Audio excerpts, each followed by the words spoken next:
It is my real pleasure to introduce Jensen Huang, who is somebody I admire, somebody I've watched, and somebody who has been a teacher to me on the journey of learning about technology and AI. It is amazing watching how he led NVIDIA. And I don't measure myself on comparisons, but I like this one comparison. So since NVIDIA has been public, which was in 1999, same year as BlackRock. Oh boy. Okay, now NVIDIA's total return for its shareholders has been a compounded 37%.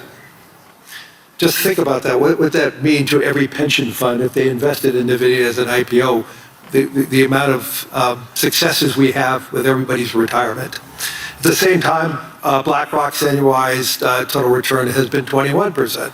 Not so bad for a financial services company, but it certainly pales. And so that is just a really great indication of Jensen's leadership, the positioning of NVIDIA, and also it is a great statement about what the world believes in the future of NVIDIA. So Jensen, congratulations on that journey, and I know we have many more years of that journey ahead of us. Thank you. I appreciate that. My only regret was at the IPO, after the IPO, I wanted to buy my parents something nice. And so I sold NVIDIA stock at a valuation of $300 million. The company was at a valuation of $300 million, and I bought them a Mercedes S-Class. It is the most expensive car in the world. They regret it. Do they still have it? Oh, sure. Yeah, Good. They still have it, yeah. Good. Let me go into the subject matter now, but I just want to say, the debate on AI is about how it's going to change the world and the global economy. Today, I want to talk about how AI can add to the world economy and how AI can increasingly become a foundational technology that everyone in this room can be utilizing, enhancing our lives, enhancing the lives of everyone in the world. And we need to talk about how it's going to reshape productivity, labor, infrastructure across virtually every other sector. But importantly, how it's going to reshape the world, and how can more segments of the world benefit from AI? And how can we ensure that we have a broadening of the global economy, not a narrowing of the global economy? And I can't think of another person who has a clearer view on not just what AI is, but the infrastructure around it, the infrastructure that is necessary to build around it. And because so many of the major hyperscalers are utilizers of what NVIDIA creates, and the whole engagement around the infrastructure around AI, the potential of AI, I think we have a great voice to listen to this afternoon or this morning. So Jensen, once again, thank you. This is his first time here at the World Economic Forum in Davos, and I know you have a really busy schedule, so thank you for taking that time. I appreciate that. So let me go right into it. Why do you believe that AI has the potential to be that significant engine of growth? And what makes this moment, this technology, different than past technology cycles? Yeah, this is, first of all, when you think about AI and you're interacting with AI in all these different ways, ChatGPT, of course, using Gemini, of course, using Anthropic, Claude, of course, and the magical things that it could do, it's helpful to reason back to the first principles of fundamentally what is happening to the computing stack. This is a platform shift. A platform is something where applications are built on top of. And this is a platform shift like the platform shift to PCs. New applications were developed to run on a new type of computer. Platform shift to the internet, a new type of computing platform hosted all kinds of new applications, a platform shift to mobile cloud. In each and every one of these platform shifts, the computing stack was reinvented and new applications were created. This is a new platform shift in the sense that today you're using ChatGPT. It's important to understand that itself is an application, but very importantly, new applications will be built on top of ChatGPT. New applications will be built on top of Anthropic Claude, for example. And so it's a platform shift in that way. AI is really easy to understand if you realize what it can do that you could never do before. Software in the past was effectively pre-recorded.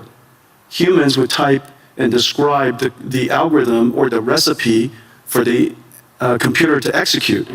It was able to process structured information, meaning you've got to put the name, the address, their account number, their age, where they live. You create these structured tables that software would then go and retrieve information from. We call it SQL queries. SQL is the single most important database engine the world's ever known. Almost everything ran on SQL before now. Now we have a computer that can understand unstructured information, meaning it could look at an image and understand it. It could look at text and understand it. It's completely unstructured. It could listen to sound and understand it, understand the meaning of it, understand the structure of it, and reason about what to do about it. And so for the first time, we now have a computer that is not pre-recorded, but it's processed in real time, meaning that it's able to take the context of the circumstance, whatever the environmental information, the contextual information, and whatever information you give it, it could reason about what is the meaning of that information and reason about your intent, which could be described in a really unstructured way. You describe it however you want to describe it. We call it prompts. But you describe it however you like to describe it. And to the extent that it can understand your intention, it could perform a task for you. Now, the important thing about this is that because we're reinventing that entire computing stack, the question is, what is AI? When you think about AI, you think about the AI models. But it's really important to understand industrially, AI is actually essentially a 5-layer cake. At the bottom is energy. AI, because it's processed in real time and it generates intelligence in real time, it needs energy to do so. Energy is the first layer. The second layer is the layer that I live in. It's chips and computing infrastructure. The next layer above it is the cloud infrastructure, the cloud services. The layer above that is the AI models. This is where most people think AI is. But don't forget that in order for those models to happen, you have to have all of the layers underneath it. But the most important layer, and this is the layer that's happening right now, the reason why last year was an incredible year, frankly, for AI, is that the AI models made so much progress that the layer above it, which is ultimately the layer that we all need to succeed, the application layer above that. And so this application layer could be in financial services, it could be in healthcare, it could be in manufacturing. This layer on top ultimately is where economic benefit will happen. But the important thing, though, because this computing platform requires all of the layers underneath it, it has started, and everybody's seeing it right now, it has started the largest infrastructure build-out in human history. We're now a few $100 billion into it. That's it. We're a few $100 billion into it. Larry and I, we get the opportunity to work on many projects together. There are trillions of dollars of infrastructure that needs to be built out. And it's sensible. It's sensible because all of these contexts have to be processed so that the AI, so that the models can generate the intelligence necessary to power the applications that ultimately sit on top. And so when you go back and when you reason about it layer by layer by layer, and you realize that the energy sector is now seeing extraordinary growth. The chip sector, TSMC just announced they're going to build 20 new chip plants. Foxconn working with us and Wistron and Quanta building 30 new computer plants, which then go into these AI factories. So we have chip factories, computer factories, and AI factories all being built around the world. And memory. And memory, right, exactly. Those chip fabs. Micron has started investing $200 billion in the United States. SK Hynix is doing incredibly. Samsung is doing incredibly. You could see that entire chip layer growing incredibly today. And now, of course, we pay a lot of attention to the model layer, but it's really exciting that the layer above them is really doing fantastically. And now, one indicator is where the VC funding going into. Last year, 2025, was one of the largest years in VC funding ever. And last year, most of the funding went to what is called AI native companies. These are companies in healthcare, they're company in robotics, and company in manufacturing, financial services, all of the large industries in the world. You're seeing huge investments going in to those AI natives because for the first time, the models are good enough to build on top of. So let's just dive a little further. Obviously, everybody, I'm sure, uses their own chatbot and getting information. So, but you're talking about the dispersion of AI is going to be the key. Let's talk about go into a little more upside ideas related to the dispersion of it in the physical world. You mentioned, obviously, healthcare is a great example of that. But where do you see the transformational opportunities in areas like transportation or science? Well, last year, I would say last year, I would say 3 major things happened in AI, in the AI technology layer, the model layer. The first one is that the models themselves started out being curious and interesting, but they hallucinated a great deal. And last year, we can all reasonably accept that these models are better grounded. They could do research. They can reason about circumstances that maybe they weren't trained on, break it down into step-by-step reasoning steps, and come up with a plan to answer your question, do your research, or perform the task. So last year, we saw the evolution of language models becoming AI systems that we call agentic systems, agentic AI. The second major breakthrough is the breakthrough of open models. Several years ago, was it a year ago? DeepSeek came out, Last year. and DeepSeek was, a lot of people were quite concerned about it. Frankly, DeepSeek was a huge event for most of the industries, most of the companies around the world, because it's the world's first open reasoning model. Since then, a whole bunch of open reasoning models have emerged, and open models has enabled companies and industries, researchers, educators, universities, startups, to be able to use these open models to start something and create something that's domain specific or specialized for their needs. The third area that had enormous progress last year was the concept of physical intelligence, of physical AI.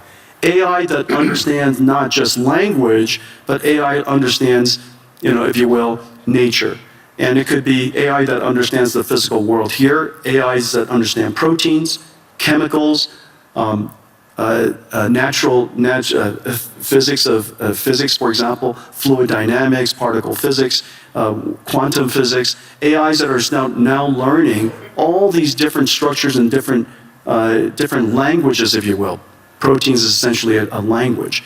And so all of these AIs are now making such enormous progress that these industrial companies, whether it's manufacturing or drug discovery, are really making great progress. And one of the great indicators is a partnership that we had with Lilly, that they realize now that AI has made such extraordinary progress in understanding the structure of proteins and the structure of chemicals, essentially being able to interact and talk to the proteins like we talk to ChatGPT.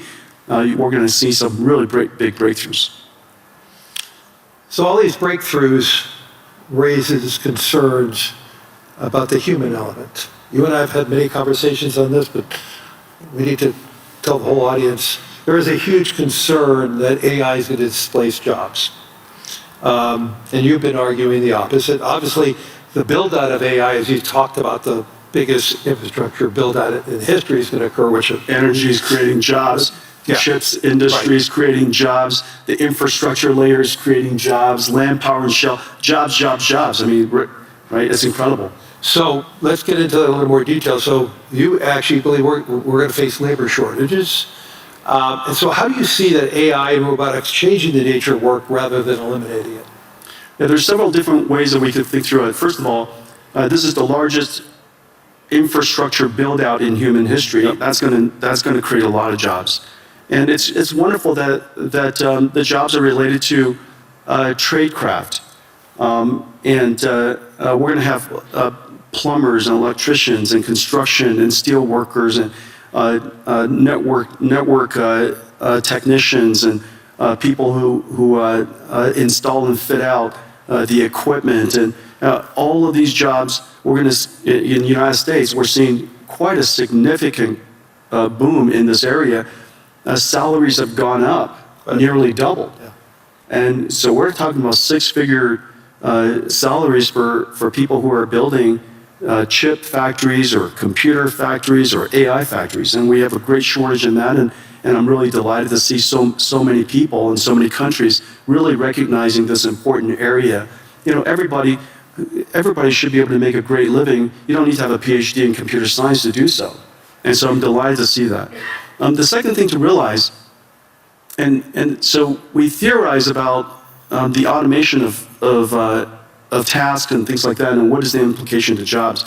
I'll just offer some anecdotes. These are real world anecdotes of what has actually happened. Remember 10 years ago, one of the first professions that everybody thought was going to get wiped out was radiology. And the reason for that was the first AI that became superhuman in capability was computer vision.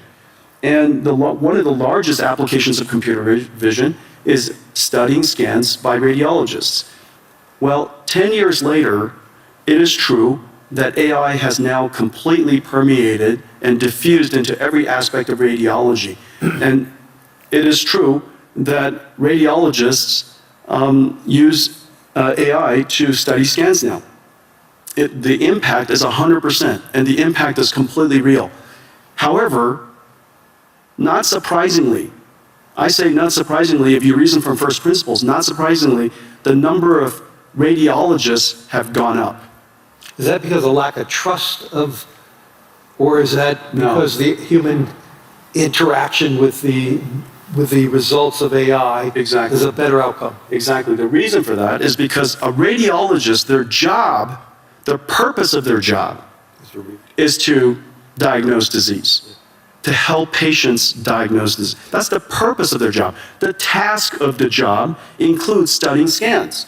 The fact that they're able to study scans now infinitely fast allows them to spend more time with patients, diagnosing their disease, interacting with the patients, interacting with other clinicians.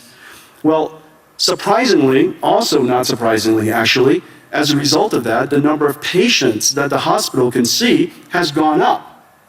Because, there are a lot of people waiting a long time to get their scans done. And so now, because the number of patients have gone up, the revenues of the hospital has gone up, they hire more radiologists. This is the same thing that's happening to nurses. We're 5 million nurses short in the United States. As a result of using AI to do the charting and the transcription of the patient visits, nurses spend half of their time charting. Documenting. And now they could use AI technology, and one particular company, Abridge, a partner of ours, doing incredible work. As a result of that, the nurses could spend more time visiting patients. Human touch. That's right. And because you can now see more patients, and we're no longer less bottlenecked by the number of nurses, more patients could get into the hospital sooner. As a result, hospitals do better, they hire more nurses. And so surprisingly, AI is increasing not surprisingly, AI is increasing their productivity. As a result, the hospitals are doing better. They want to hire more people. You have too many people waiting too long to get into hospitals. And so these are two perfect examples. Now, the easiest way to think about what is the impact of AI on a particular job is to understand whether the job, what is the purpose of the job, and what is the task of the job. If you just put a camera on the two of us and just watched us, you would probably think the two of us are typists because I spend all of my time typing. And so if AI could automate so much word prediction and help us type, then we would be out of jobs. But obviously that's not our purpose. And so the question is, what is the purpose of your job? In the case of radiologists and nurses, is to care for people. And that purpose is enhanced and made more productive because the task has been automated. And so to the extent that you can reason about each one of the people's purpose versus the task, I think it's a helpful framework. Let's move this beyond the developed economies. Help me understand how AI is going to broaden the world and help the world. I read an Anthropic piece this past weekend that basically said the utilization of AI most recently is very dominant by the educated society. And they're even seeing the educated component of each society being heavily more utilized. And obviously they're using it against their own model Claude, so it may have its own biases. So how do we ensure that AI is a transformational technology, maybe like what Wi-Fi and 5G was for the emerging world? And when you intersect that, what does it mean for the emerging world? And how do we broaden the global economy? And two, getting back to the whole job situation with robotics and AI, there is going to be some substitution there. And there's substitution in the United States already going on. We may be creating more plumbers and electricians, but we probably need less analysts at financial institutions. Lawyers need less analysts, because they're able to accumulate the data faster. So let's just pivot on to the emerging world for a second, in the developing world. How do you see that play out? Well, first of all, AI is infrastructure, and there's not one country in the world I can't imagine that you need to have AI as part of your infrastructure, because every country has its electricity, you have your roads, you should have AI as part of your infrastructure. Of course, you could always import AI, but AI is not so incredibly hard to train these days, and because there's so many open models, these open models with your local expertise, you should be able to create models that are helpful to your own country. And so I really believe that every country should get involved to build AI infrastructure, build your own AI, take advantage of your fundamental natural resource, which is your language and culture, develop your AI, continue to refine it, and have your national intelligence be part of your ecosystem. And so I think that's number one. And number two, remember, AI is super easy to use. It is the easiest software to use in history, and that's the reason why it's the fastest growing and most rapidly adopted. I mean, in just a couple of 2-3 years, it's coming up to almost a billion people. I think, first of all, Claude is incredible. Anthropic has made a huge progress, huge leap in developing Claude. Yep. We use it all over our company. The coding capability of Claude, its reasoning capability, its ability is just really incredible. And anybody with a software company really ought to get involved and use it. On the other hand, ChatGPT is probably the most successful consumer AI in history. And its ease of use and its approachability, I think everybody should get involved. And whether it's somebody in a developing country or a student, it is very clear that it is essential to learn how to use AI, how to direct an AI, how to prompt an AI, how to manage an AI, how to guardrail the AI, evaluate the AI. These skills are no different than leading people, managing people, things that you and I do all the time. So in the future, instead of biological, carbon-based AIs, in the future we're also going to have digital versions of AIs, silicon versions of AIs, and we'll have to manage them. They're just part of our digital workforce, if you will. And so I would advocate that for the developing countries, build your infrastructure, get engaged in AI, and recognize that AI is likely to close the technology divide. Right. because it is so easy to use and so abundant and so accessible. And so, I'm actually fairly optimistic about the potential of AI to lift the countries that are emerging, and for many people who haven't had computer science degree, all of you can be programmers now, And so in the past, we had to learn how to program a computer. Now you program a computer by saying to the computer, how do I program you? And if you don't know how to use an AI, just go up to the AI and say, I don't know how to use an AI, how do I use an AI? And it would explain it to you. And you say, I like to write a program to create my own website, how do I do that? And it would ask you a whole bunch of questions about what kind of website you would like to build, and then write you the code. And so it is that easy to use, and that's, of course, the incredible power of AI, which is exciting. 2 quick questions, then we're going to run out of time. We're sitting here in Europe. When we were talking about a lot of companies, we mentioned a lot of US companies and Asian companies. Talk to us about how AI and the success of Europe and the future of Europe can intersect, and how do you see NVIDIA play that role here in Europe? Well, I have the benefit, NVIDIA has the benefit of working with every AI company in the world. And because we're low in the infrastructure layer, and we power AI across the board. And we power AI that are languages, their biology, their physics, their world models, and related to manufacturing and robotics. And the thing that's really, really quite exciting for Europe is, remember, your industrial base is so strong. The industrial manufacturing base in Europe is incredibly strong. This is your opportunity to now leap past the era of software. The United States really led the era of software. AI is software that doesn't need to write software. You don't write AI, you teach AI. And so get in early now so that you can now fuse your industrial capability, your manufacturing capability, with artificial intelligence, and that brings you into the world of physical AI or robotics. Robotics is a once-in-a-generation opportunity for the European nations.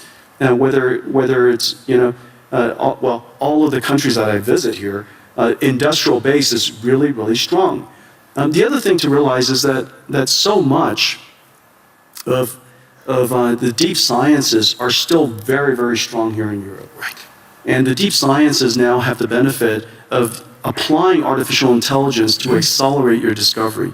And so I think that it's fairly certain that you have to get serious about increasing your energy supply so that you could invest in the infrastructure layer so that you could have a rich ecosystem of artificial intelligence here in Europe. So what I'm hearing is we're far from an AI bubble.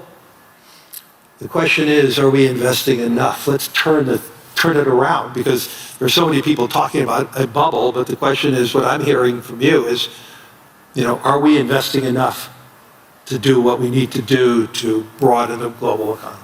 And so one good test on the AI bubble is to recognize that NVIDIA has now millions of NVIDIA GPUs in the cloud. We're in every cloud, we're used everywhere.